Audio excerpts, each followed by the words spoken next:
New welder, $100, and there was actually two cheaper on there. But you buy the ones that have all the accessories with them. You know, helmet.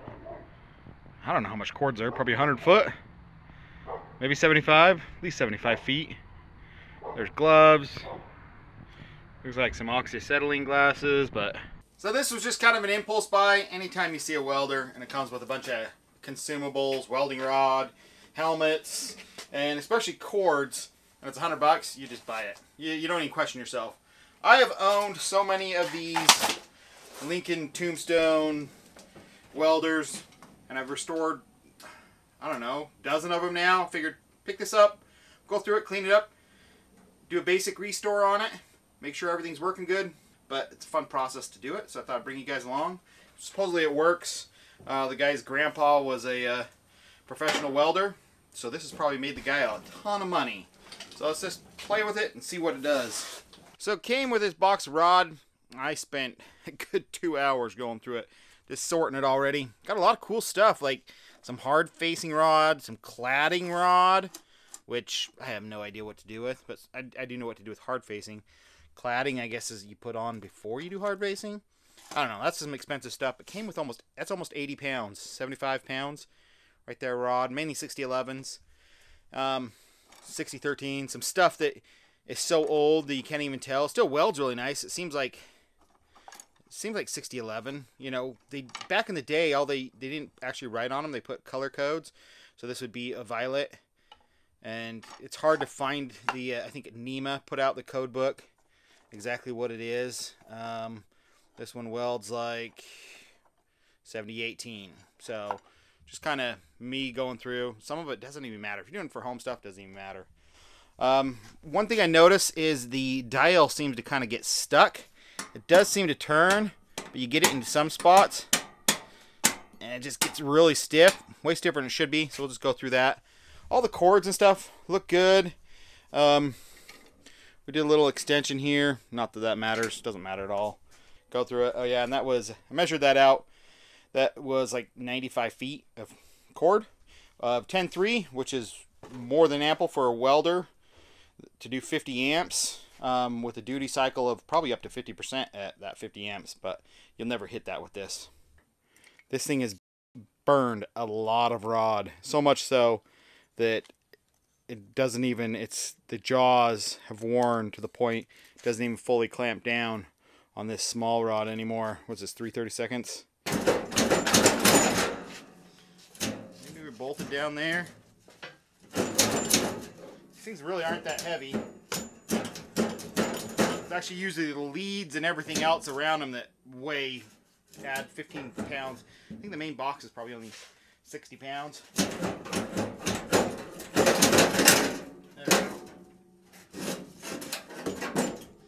This is actually going to make a pretty easy repaint. There's really no dents in it that I see, which is nice. Maybe a teeny one there. That doesn't really matter.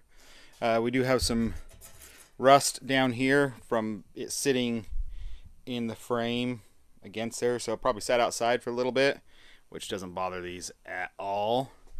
We're chewed up down here a little bit. So probably at one point it had the original wheels that go through there.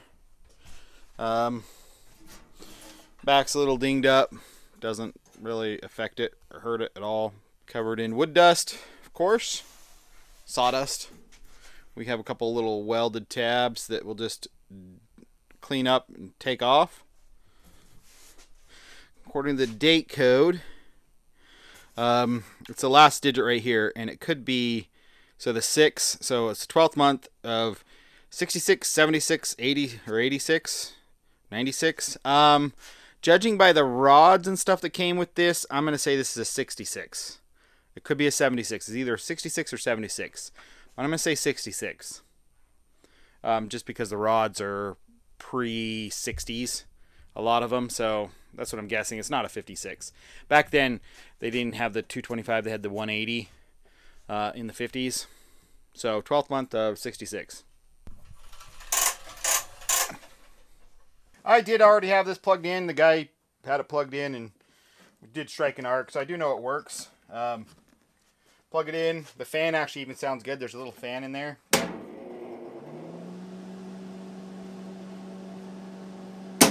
which is a relief. If you watch the video on the one that almost electrocuted me, it had been rewired or something by somebody, and the guy I bought it from said it didn't work.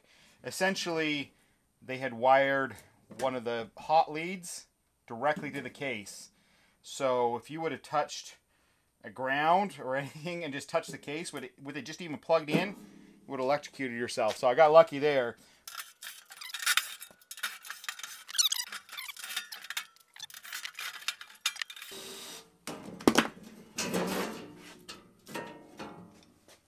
There we go. I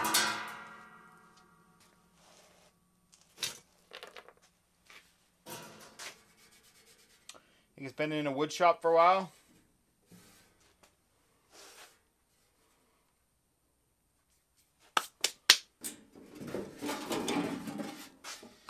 And now you can see all your contacts.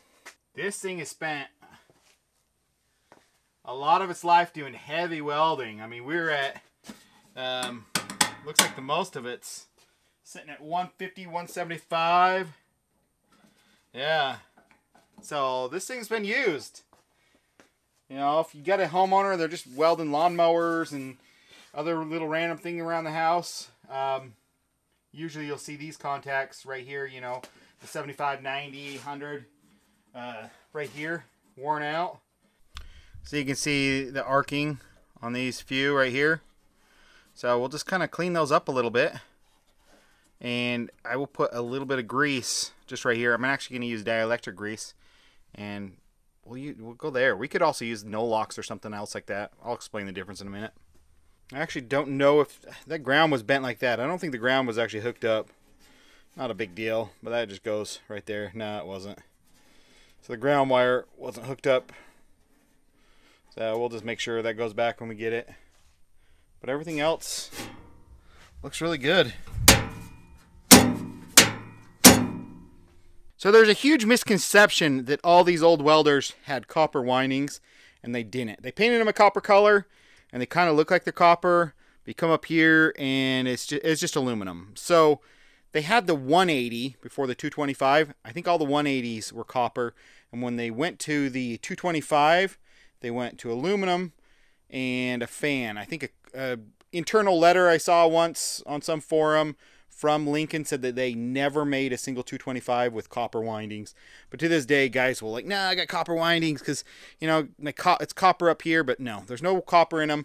And even if that was copper and you decided to scrap it out, because so many of these get scrapped out, if you spent the 2 hours pulling all the copper out of there, you'd have $8, $7 worth of copper. So good luck. But it's all aluminum, so don't waste your time.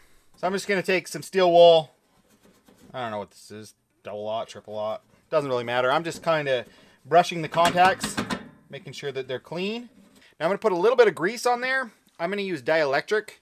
There's this huge misconception with dielectric grease that it blocks electricity. It doesn't block it. It just doesn't conduct electricity. So if I put, because they also have things like no-locks that conducts electricity. So if I put no-locks grease on these terminals, they could arc between each other because the grease is conductive. You use dielectric grease, and when it's moving along, it's never going to conduct electricity between terminals. So that's why you use dielectric on, you know, on bulbs and sockets for, like, in the sockets for car, you know, tail lamps and stuff like that, because you can go in there, the terminals are so close, and they won't conduct electricity together. So I'll just put a little bit of dielectric on there. It does not, like, hamper the electrical ability of transmitting electricity when the contacts are touching. The grease isn't resilient enough to stop electricity. It just doesn't conduct electricity. I'm actually just going to use, I found some Vaseline. So Vaseline and dielectric are virtually identical. They do like virtually the same thing. I had a guy reach out to me on one of my videos and tell me this. Said that in his company, the engineers actually called for Vaseline for some reason, more water resistance or something, or maybe something like that, but they do the exact same purpose.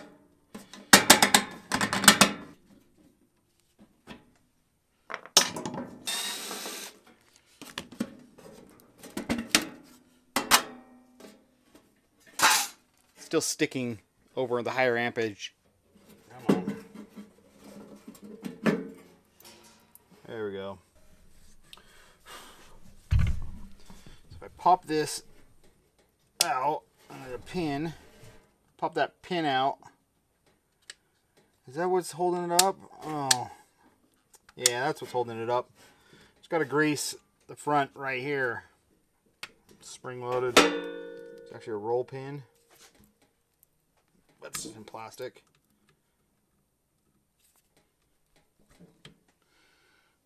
Roll pin. This whole thing should slide out. And this whole thing slide out. Yeah. I'll clean that up a little bit. Maybe somebody else can shed some light on this, but so they apply these little contacts on there. And this one actually looks like it's probably got so hot that it's shifted over just a little bit. But I think it's just fine. But who knows what that is? Do you guys know what this is? It steel? Stainless steel? Is it gold? Who knows? Is it a better contact? Is it silver? It's not magnetic. So that contact, even though it looked like it was shifted over, is making full contact. You can see it right there. See this connection right here, where I have aluminum to copper, and they don't move. I just bolt them together. That's where you would use conductive grease, like Nolox or something else like that, if you wanted to. So if you wanted it to conduct electricity, where that connection's essentially permanent, that's where you would put Nolox. And yeah, you would not put dielectric there. You could put this together and then smear the entire outside with dielectric to prevent any oxidation. That wouldn't hurt anything, but you wouldn't put it between the contacts necessarily. Not that it would really matter. You could and smash it, but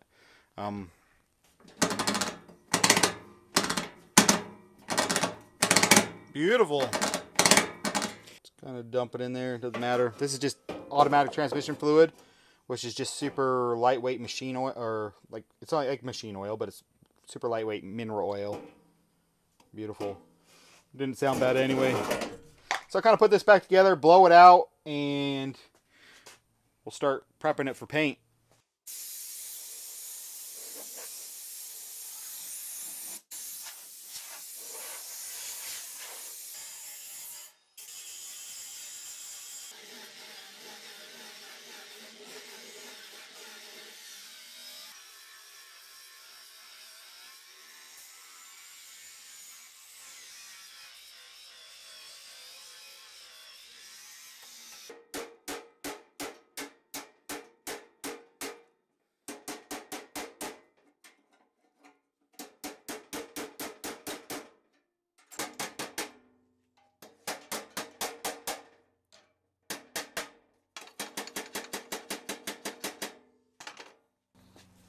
See, an original wheel kit would have went through there and here and here, and it almost looks like they had welded something here and they cut it off.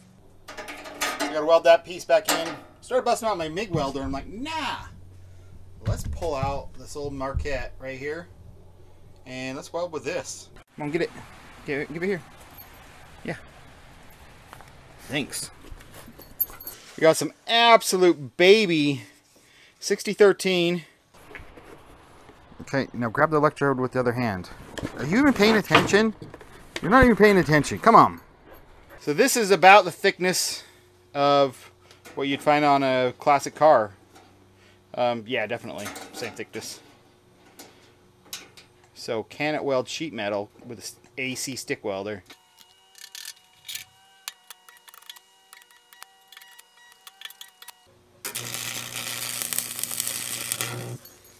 That's what I thought. Too hot. Bumped it up to 35 amps, and that's just a little too hot, but we got it tacked in. Now I'm not worrying about holding it into place. Let me lower the amperage. 25 amps. The lower the amperage, the harder it is to strike an arc.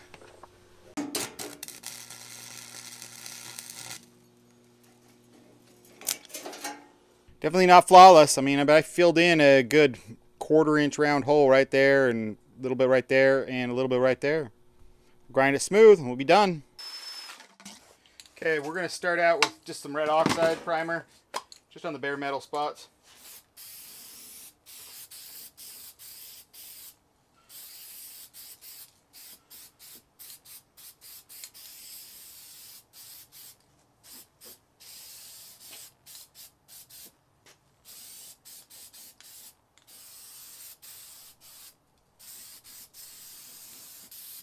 No Bondo. Usually I have to put Bondo and stuff on these. I was able to pound out. There's like a dent here and a dent on this corner. And I was able to pound them right out.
See that little bit of a bleed through? Paint? Easily fixed. A lot of times I don't even mask off stickers. Let me show you. We have a little bit of gasoline on this rag. And two things. It's going to feather that edge so you don't have the sharp edge. It always, anytime you mask something off, it pulls up the edge and you can tell. If we go down, it just dissolves the gasoline, just dissolves the paint. And the sticker sits just barely proud, so if we're careful, we're able just to go over it and clean it up.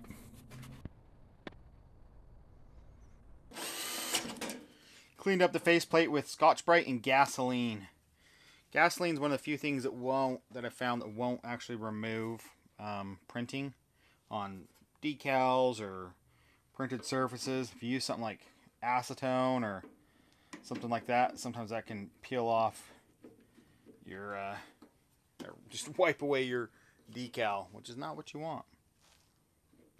Interesting little fact, you see the 75 with the circle around it? That means two things. One, it can run at 100% duty cycle at 75 amps. I mean, that means you could run it non-stop forever without ever pausing, which is near impossible with a stick welder. But two, that is the setting they want you to put it to defrost your pipes in your house. So you hook one end to one side of the pipe and the other end to another side of the pipe and let it run, I don't know how long. It used to be in old manuals and you just defrost the pipes in your old iron pipes in your house. Going to clean up the leads a little bit. It looks like they added 3 feet on, and this doesn't look like the original. That doesn't really bother me too much, but we'll put some heat shrink around that exposed bit of copper right there. We could also even just electrical tape it up to the handle a little bit better. But I don't like this union. I think I'm going to solder that together. Kind of smash them together. And then I'm just taking some smaller copper wire and just wrapping it up. This is so large we have to use a torch.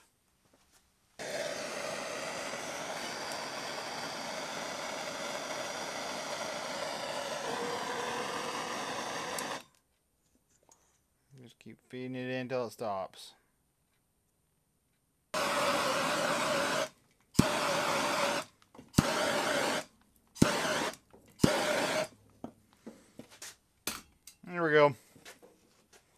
That's not ever going to go anywhere. Whew, nice and warm. I got all the tape off of the stinger, and it actually looks pretty good. The tape is all the way down to here. Looks like we got some little bit of cracking just because that's the flex spot. You don't have to worry about that much about exposed cords, exposed wire on a welder, because I mean, you got a live, especially on an AC stick welder, that's live right there, and the entire, this whole thing is live. You touch anywhere on here, so I mean, what is your worry? Just don't touch both at the same time. Or, I mean, I guess the biggest concern would be if you had humongous leads and you were dragging them outside through the rain or through the water or something like that.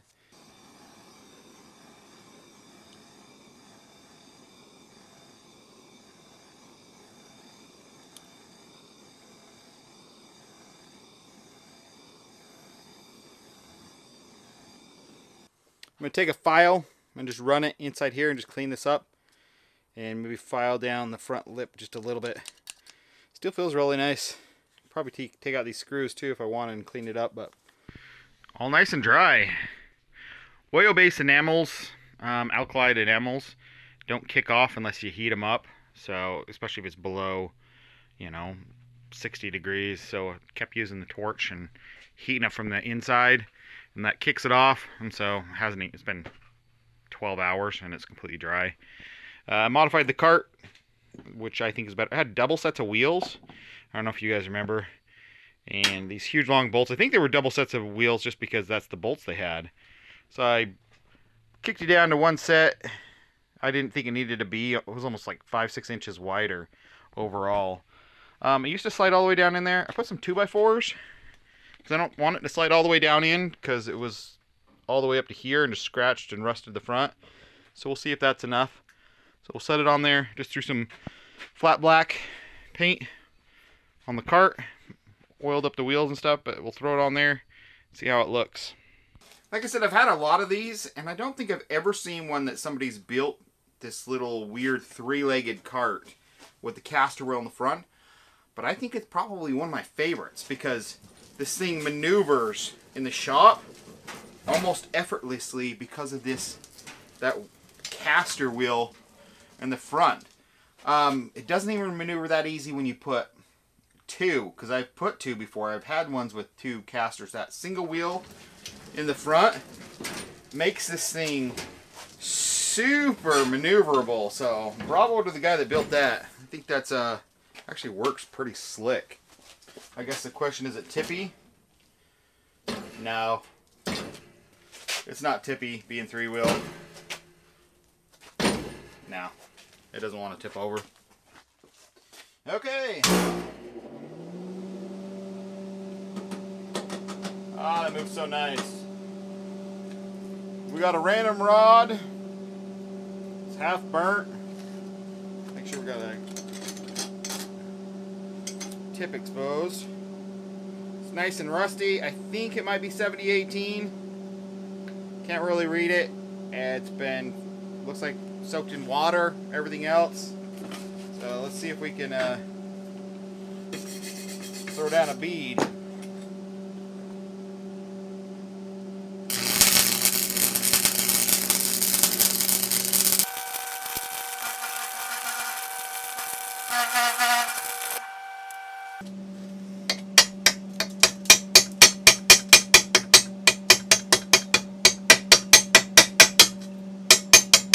Testing it out on my gantry crane right here. I gotta weld these little tabs so I can slide. I want to change the width while it's all together, but doing upside down welding, overhead welding, I am not good at it, but you can see it welds nice.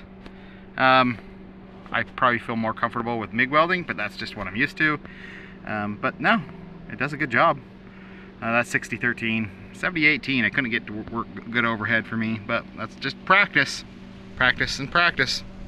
There we go. Grinder and paint make me the welder I ain't purty, but they'll hold. There's no problem with those. Not at all. So the idea with this, just if you're wondering, I have a whole video on this gantry crane that I put together and made it wider, is now it won't fit behind my fence, so I want to be able to shift this over on this top plate. So this is part of the bottom, this plate part of the top. So I can remove the bolts now, and these will captive the entire top beam so it can't tip out. I can just hammer it and slide it over and put it back in other bolt holes, slide it behind my fence, and if I need to make it wider, it's easy enough to do. Thanks for watching, guys. Go check out the video on this crane. Come on, get it. Give it here. Yeah. Thanks. Okay, now grab the electrode with the other hand. Are you even paying attention? You're not even paying attention. Come on.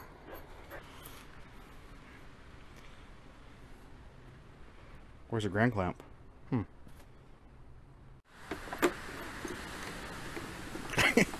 Can you not see? Oh, we forgot to turn the auto darkening on. My bad.